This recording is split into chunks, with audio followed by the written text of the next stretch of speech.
ওরে বাউল গান রে, বাউল শিল্পী একজন আক্ষেপ করে কইতাছে আমাদের গান গাইয়া আপনারা লাখ লাখ টাকা রুজি করতেছেন, অথচ আমরা গান গাইলে আপনারা ফতোয়া দেন।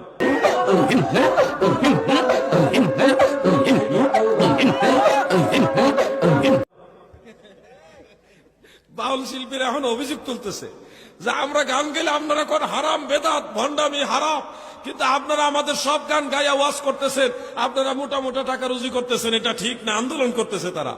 তো আমাদের উচিত, আমার মনে হয় আমাদের উচিত কোরআন হাদিসের চর্চার দিকে নিজেদেরকে সামনের দিকে নিয়ে যাওয়া।